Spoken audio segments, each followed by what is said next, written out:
आज का deep dive एक दोहे से शुरू हो रहा है जो एक बहुत बड़ा सवाल खड़ा करता है। हाँ, सवाल ये कि भारत का संविधान असल में लिखा किसने? बिल्कुल। और दोहा है, बीएन राव ने लिखा, भारत का संविधान जिसको शक हो देख ले, ये प्रत्यक्ष प्रमाण। और देखिए, ये सिर्फ एक दोहा नहीं है। हमारे पास जो स्रोत है उनमें कवि डॉक्टर रामनिवास मानव का ये दोहा है और साथ में किताब का कवर भी है जिसे वो प्रत्यक्ष प्रमाण की तरह पेश कर रहे हैं। बिल्कुल। तो आज हमारा मिशन है इस दावे की तह तक जाना और मतलब सर बीएन राव और डॉक्टर भीमराव अंबेडकर की भूमिकाओं को थोड़ा साफ करना। चलिए इसे खोलकर देखते हैं।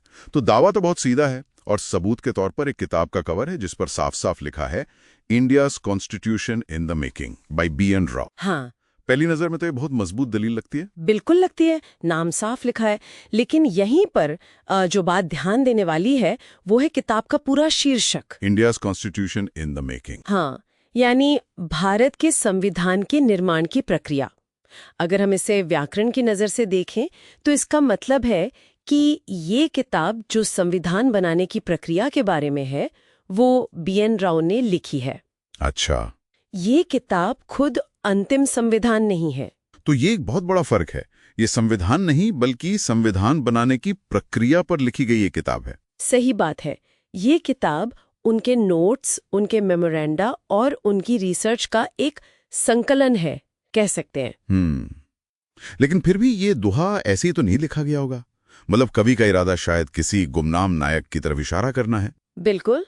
तो ये सर बीएन राव थे कौन, जिनकी भूमिका इतनी अहम थी? और यही इस डीप डाइव का सबसे दिलचस्प पहलू है। देखिए, सर बिनिगल नरसिंह राव यानी बीएन राव एक बहुत ही बेहतरीन न्यायविद और सिविल सर्वेंट थे। अच्छा। संविधान सभा में उनकी जो भूमिका थी वो थी संवैधानिक सलाहकार की, कॉन्स्टिट्यूशनल एडवाइजर। हाँ, उनका काम था पूरी सभा के लिए एक शुरुआती ढांचा या कहिए एक पहला कच्चा मसौदा तैयार करना। पहला मसौदा मतलब संविधान की जो पहली शक्ल थी वो उन्होंने ही बनाई थी। बिल्कुल। और ये कोई छोटा मोटा काम नहीं था। उन्होंने दुनिया भर के संविधानों को पढ़ा, उनका अध्ययन किया और फिर भारतीय परिस्थितियों के हिसाब से एक पूरा ड्राफ्ट तैयार किया। और उनके इस योगदान की अहमियत आप इसी बात से समझ सकते हैं कि खुद डॉक्टर अंबेडकर ने संविधान सभा में उनकी तारीफ की थी। अच्छा, उन्होंने क्या कहा था? उन्होंने साफ कहा था कि प्रारूप समिति को जो भी श्रेय दिया जाता है उसका एक बहुत बड़ा हिस्सा असल में सर बीएन राव का है। वाह! उनके तैयार किए गए मसौदे के बिना समिति का काम इतना आसान नहीं होता। ये तो बहुत बड़ी बात है।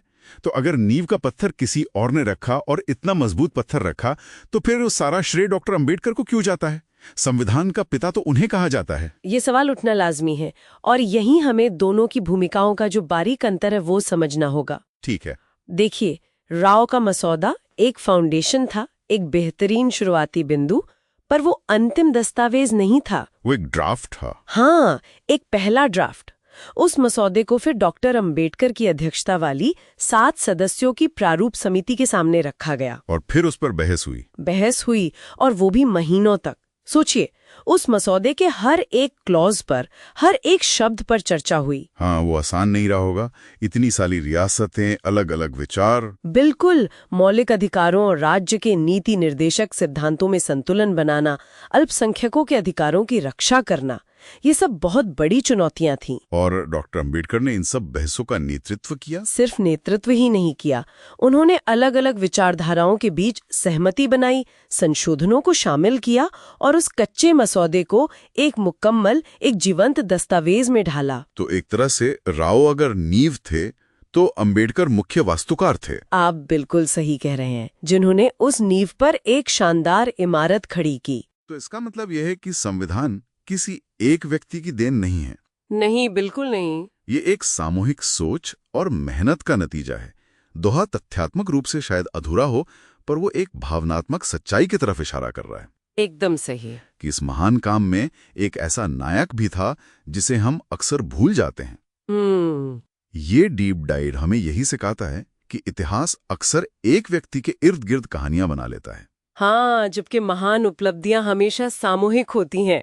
ये दोहा हमें बीएन राव के उस बड़े योगदान की याद दिलाकर इतिहास को परत दर परत देखने के लिए उकसाता है। और ये एक बड़ा सवाल भी छोड़ जाता है ना? हाँ, बिल्कुल। ये सोचने पर मजबूर करता है कि इतिहास के दूसरे महान दस्तावेजों या आविष्कारों के पीछे और कौन-कौन से ऐसे बी.एन. राव छिपे हो सकते हैं। वो गुमनाम नायक। हाँ, वो गुमनाम नायक जिनकी शुरुआती काम के बिना शायद वो अंतिम उपलब्धि कभी हासिल ही नहीं हो पाती।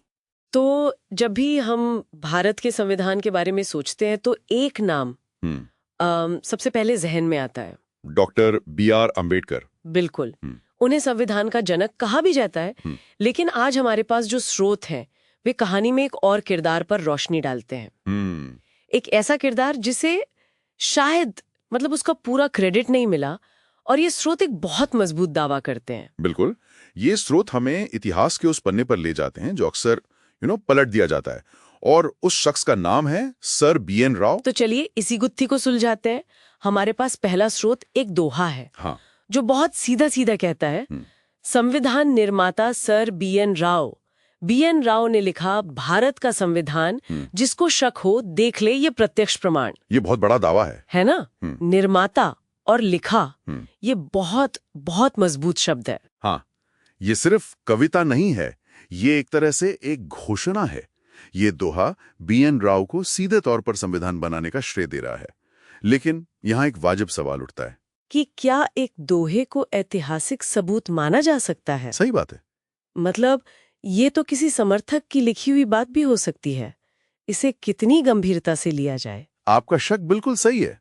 सिर्फ एक दोहे के आधार पर इतिहास नहीं लिखा जा सकता, लेकिन ये दोहा हमें एक सुराग देता है। अच्छा, दिलचस्प बात यह है कि दोहे की आखिरी लाइन कहती है, यह प्रत्यक्ष प्रमाण, और वो प्रमाण शायद हमारा दूसरा स्रोत है। एक किताब का कवर। हाँ। अच्छा, तो ये है वो किताब। इसका नाम है India's constitution in the making, और इसके लेखक हैं खुद B.N. राव। संपादक हैं B. शिवा राव। लेकिन यहाँ जो बात सबसे ज्यादा ध्यान खींचती है वो है इसका फॉरवर्ड, प्रस्तावना लिखने वाले का नाम, डॉक्टर राजेंद्र प्रसाद, भारत के राष्ट्रपति। और ये बात बहुत मायने रखती है। और यहाँ एक और गहरी परत है। डॉक्टर राजेंद्र प्रसाद उस समय सिर्फ भारत के राष्ट्रपति नहीं थे, वो संविधान सभा के अध्यक्ष भी थे। Oh right. जिस सभा ने संविधान को बनाया, ये उसके मुखिया थे। जब वो किसी की किताब का फॉरवर्ड लिखते हैं जिसमें संविधान बनाने की प्रक्रिया की बात हो रही हो, तो ये एक मामूली बात नहीं रह जाती। तो ये उस व्यक्ति के काम पर एक तरह से सबसे बड़ी मोहर है। बिल्कुल, सबसे बड़ी मोहर। तो अगर हम इन दोनों स्रोतों को जोड़कर देखें, एक तरफ एक दोहा जो B.N. राव को निर्माता बता रहा है और सबूत देखने को कह रहा है, हाँ, और दूसरी तरफ ये किताब जो खुद उन्होंने लिखी है और जिसकी भूमिका संविधान सभा के अध्यक्ष ने लिखी हो, तो तस्वीर काफी साफ हो जाती है। बिल्कुल। और यहाँ ये समझना जरूरी है कि किसी की भूमिका को कम करने की बात नहीं हो रही है। सही बात है। B.N. राव संविधान सभा के संवैधानिक सलाहकार थे। उनकी भूमिका ड्राफ्टिंग कमेटी से भी पहले शुरू हुई थी। अच्छा। तो उन्होंने ही दुनिया भर के संविधानों का अध्ययन करके भारत के संविधान का पहला मसौदा, यानी वो जो पहला ड्राफ्ट था, वो तैयार किया था। तो वो एक तरह से वो नींव का पत्थर था जिस पर पूरी इमारत खड़ी की गई। एकदम सही। उन्होंने वो शुरुआती ढांचा तैयार किया था। बिल्कुल। उस पहले ड्राफ्ट पर ही बाद में डॉक्टर अंबेडकर की अध्यक्षता वाली ड्राफ्टिंग कमेटी ने काम किया, बहस की, संशोधन किए और उसे अंतिम रूप दिया। तो ये स्रोत उस बुनियादी ढांचे को बनाने का श्रेय B.N. राव को दे रहे हैं।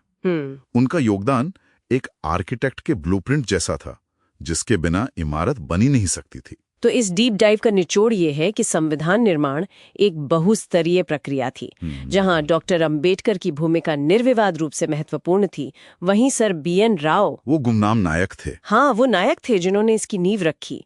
ये स्रोत हमें याद दिलाते हैं कि इतिहास में अक्सर सबसे ज्यादा चर्चित चेहरे ही पूरी कहानी नहीं होते। और यही इन स्रोतों की खूबसूरती है, वे हमें एक स्थापित कहानी पर दोबारा सोचने को मजबूर करते हैं। बिल्कुल।